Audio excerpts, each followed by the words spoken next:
जी अस्सलाम वालेकुम भैनों ते भराओ की हाल है ते नाले ईद मुबारक हो।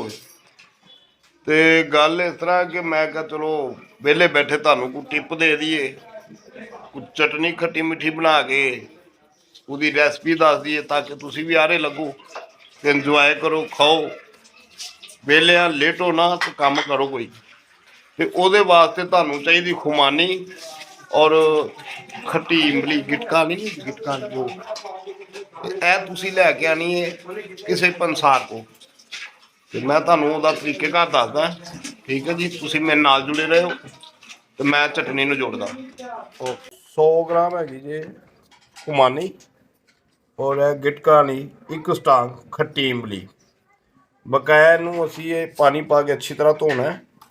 ਧੋ ਕੇ ਫਿਰ ਇਹਦੇ 'ਚ ਪਾਣੀ ਰੱਖਣਾ ਹੈ ਕੋਈ ਤਕਰੀਬਨ ਅੱਧਾ ਘੰਟਾ ਜਿੰਨਾ ਜ਼ਿਆਦਾ ਟਾਈਮ ਦੇ ਦੇਗੋ ਉਨੀ ਜ਼ਿਆਦਾ ਅੱਛੀ ਨਰਮ ਹੋ ਜਾਏਗੀ ਤੇ ਬਣਨ 'ਚ ਵੀ ਮਦਦ ਆਏਗੀ ਤੇ ਗਲ ਵੀ ਜਾਏਗੀ ਤੇ ਆਸਾਨੀ ਵੀ ਹੋ ਜਾਏਗੀ। ਠੀਕ ਹੈ ਜੀ, ਇਹ ਹੁਣ ਮੈਂ ਜ਼ਰਾ ਧੋ ਲਾ ਤੇ ਫਿਰ ਮਿਲਣਾ ਤੁਹਾਨੂੰ ਜੀ। ਖੁਮਾਨੀ ਪਾਣੀ 'ਚ ਭਿਉਂ ਦਿੱਤੀ ਗਈ ਹੈ ਤਕਰੀਬਨ ਪਾਓ ਡੇਢ ਪਾਓ ਪਾਣੀ। ਇਹ ਵੀ ਭਿਉਂ ਦਿੱਤੀ ਹੈ। ਇਹਨਾਂ ਨੂੰ ਹੁਣ ਜ਼ਰਾ ਘੰਟਾ ਅੱਧਾ ਘੰਟੇ ਦਾ ਟਾਈਮ ਦਿੰਦੇ ਹਾਂ। ਘੰਟੇ ਦਾ ਟਾਈਮ ਦਿਆਂਗੇ ਤਾਂ ਜ਼ਰਾ ਸੋਫਟ ਹੋ ਜਾਣਗੀਆਂ। ਠੀਕ ਹੈ ਜੀ, ਨੇ ਵੇਖੋ ਤੁਸੀਂ ਇਹਨੂੰ ਤਕਰੀਬਨ 20-25 ਮਿੰਟ ਹੋ ਗਏ ਨੇ। ਨਾਲ ਹੀ ਇਮਲੀ ਨੂੰ ਵੀ ਇਹਨੂੰ ਅਸੀਂ ਦੇਣਾ ਅੱਧਾ ਘੰਟਾ ਤਾਂ ਕਿ ਇਹ ਬਿਲਕੁਲ ਗਲ ਜਾਵੇ ਤੇ ਬਣਾਉਣ 'ਚ ਆਸਾਨੀ ਵੀ ਹੋ ਜਾਏ। ਹੁਣ ਤਾਂ ਮੈਂ ਲਾ ਲਈ ਜੇ ਤੀਲੀ ਤੇ ਚੁੱਲ੍ਹਾ ਗਿਆ ਜੇ ਬਲ ਤੇ ਇਹ ਹੁਣ ਮੈਂ ਰੱਖਣ ਲੱਗਾ ਉੱਤੇ ਸੌਸ ਪੈਨ। ਠੀਕ ਹੋ ਗਿਆ ਜੀ, ਇਹ ਰੱਖਤਾ। ਹੁਣ ਅਸੀਂ ਇਹ ਜਿਹੜਾ ਭਿਓਇਆ ਹੀ ਸੀ ਖੁਮਾਨੀ ਇਹ ਜਾਣ ਲੱਗੀ ਜੀ ਇਹਦੇ ਵਿੱਚ। ਇਹ 100 ਗ੍ਰਾਮ ਖੁਮਾਨੀ ਹੈ ਤੇ 1.5 ਪਾਓ ਪਾਣੀ ਹੈ। ਠੀਕ ਹੈ ਜੀ, ਇਹਨੂੰ ਹੁਣ ਬੋਇਲ ਆਉਣ ਦਿੰਦੇ ਹਾਂ, ਉਸ ਤੋਂ ਬਾਅਦ ਮਿਲਦੇ। ਖੁਮਾਨੀ ਤੇ ਮੈਂ ਰੱਖਤੀ ਹੈ ਚੁੱਲ੍ਹੇ ਤੇ ਇਹ ਜਿਹੜੀ ਇਮਲੀ ਹੈ ਇਹਦੀਆਂ ਆਪਾਂ ਗੁਟਲੀਆਂ ਹੁਣ ਵੱਖਰੀਆਂ ਕਰ ਲਈਏ ਤੇ ਪਲਪ ਇਹਦਾ ਵੱਖਰਾ ਕਰ ਲਈਏ। ਠੀਕ ਹੈ ਜੀ, ਮੈਂ ਜ਼ਰਾ ਇਹਨੂੰ ਕਰਕੇ ਲਓ ਜੀ ਅਸੀਂ ਹੁਣ ਚੈੱਕ ਕਰਨੇ ਆ ਕਿੱਥੋਂ ਤੱਕ ਗਲ ਗਈਆਂ। ਤਕਰੀਬਨ ਓਕੇ ਹੋ ਗਿਆ। ਠੀਕ ਹੈ ਜੀ, ਹੁਣ ਅਸੀਂ ਇਹਦੇ ਵਿੱਚ ਅਸੀਂ ਇਮਲੀ ਦਾ ਗੁਟਲੀਆਂ ਅਲੱਗ ਕਰਨੀਆਂ ਤੇ ਪਲਪ ਇਹਦੇ 'ਚ ਪਾ ਦੇਣਾ। ਠੀਕ ਹੈ ਜੀ, ਹੁਣ ਇਸ ਤੋਂ ਬਾਅਦ ਅਸੀਂ ਇਹਨੂੰ ਇੱਕ ਬੋਇਲ ਕਰਕੇ ਹਲਕਾ ਜਿਹਾ ਠੰਡਾ ਕਰਕੇ ਫਿਰ ਗ੍ਰਾਈਂਡ ਕਰਨਾ। ਲਓ ਜੀ ਨਾਜ਼ਰੀਨ, ਇਹ ਹੋ ਗਿਆ ਜੀ ਠੰਡਾ ਤੇ ਇਹ ਹੁਣ ਅਸੀਂ ਜੱਗ 'ਚ ਨੂੰ ਸਾਰੇ ਨੂੰ ਪਾ ਦੇਣਾ। ਠੀਕ ਹੈ ਜੀ, ਇਹਨੂੰ ਇਸ ਤੋਂ ਬਾਅਦ ਗ੍ਰਾਈਂਡ ਕਰਨਾ। ਇਮਲੀ ਆਪਣਾ ਜੱਗ 'ਚ ਪਾ ਲਈ। ਠੀਕ ਹੈ ਜੀ, ਹੁਣ ਤੁਸੀਂ ਇਹਨੂੰ ਗ੍ਰਾਈਂਡ ਕਰੋ।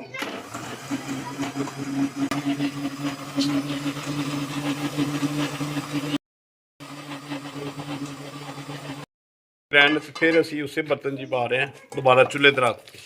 ਠੀਕ ਹੈ ਜੀ, ਇਹਦੇ 'ਚ ਪਾਣੀ ਲਿਓ ਲਗਾ ਕੇ ਤਾਂ ਕਿ ਵੇਸਟ ਨਾ ਹੋਵੇ ਕੁਛ।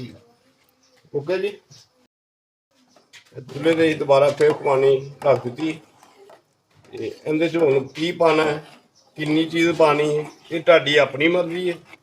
ਅਸੀਂ ਆਪਣੀ ਮਰਜ਼ੀ ਨਾਲ ਪਾਉਂਦੇ ਹਾਂ, ਤੁਸੀਂ ਇਹਦੇ ਨਾਲ ਦੇਖ ਕੇ ਬਣਾਉਣਾ ਤੇ ਇਸ ਤਰੀਕੇ ਨਾਲ ਬਣਾ ਸਕਦੇ। ਵਰਨਾ ਤੁਸੀਂ ਮਿੱਠਾ ਨਮਕ ਆਪਣੀ ਮਰਜ਼ੀ ਦਾ ਵੀ ਰੱਖ ਸਕਦੇ। ਠੀਕ ਹੈ ਜੀ,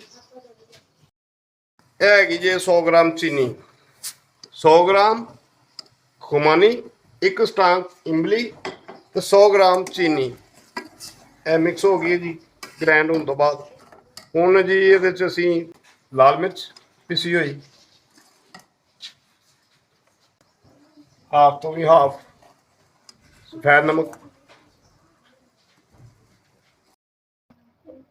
ਹਲਕਾ ਜਿਹਾ ਕਾਲਾ ਨਮਕ ਜਾਏਗਾ ਟੱਚ ਵਾਸਤੇ, ਇਹਦਾ ਟੱਚ। ਚਟਨੀ ਸਾਡੀ ਹੋ ਗਈ ਹੈ ਤਿਆਰ ਤੇ ਇਹ ਅਸੀਂ ਸਿਰਕਾ ਪਾਉਣ ਲੱਗੇ ਹਾਂ ਤਾਂ ਕਿ ਤੁਸੀਂ ਇਹਨੂੰ 10-15 ਦਿਨ ਵੀ ਯੂਜ਼ ਕਰੋ ਤੇ ਇਹ ਖਰਾਬ ਨਹੀਂ ਹੋਏਗੀ। 2 ਚਮਚ। ਠੀਕ ਹੈ ਜੀ, ਇਹਨੂੰ ਵੈਸੇ ਤਾਂ ਇਹਦਾ ਆਪਣਾ ਕਲਰ ਵੀ ਬਹੁਤ ਮਾਸ਼ਾਅੱਲਾ ਖੂਬਸੂਰਤ ਹੈ ਤੇ ਅਸੀਂ ਇਹਨੂੰ ਫਿਰ ਵੀ ਮਤਲਬ ਕਲਰ ਦੇ ਰਹੇ ਹਾਂ ਕਿ ਚਲੋ ਇਹ ਜ਼ਰਾ ਹੋਰ ਖੂਬਸੂਰਤੀ ਹੋ ਜਾਂਦੀ। ਠੀਕ ਹੈ ਜੀ, ਇਹ ਦੇਖੋ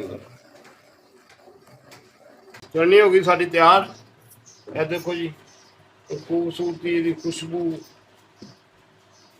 ਤੁਸੀਂ ਸਮੋਸਿਆਂ ਨਾਲ, ਪਕੌੜਿਆਂ ਨਾਲ, ਚਿਕਨ ਨਾਲ ਖਾਓ, ਰੋਟੀ ਨਾਲ ਖਾਓ, ਉਹ ਭਾਵੇਂ ਨਾ ਖਾਓ, ਠੀਕ ਹੈ।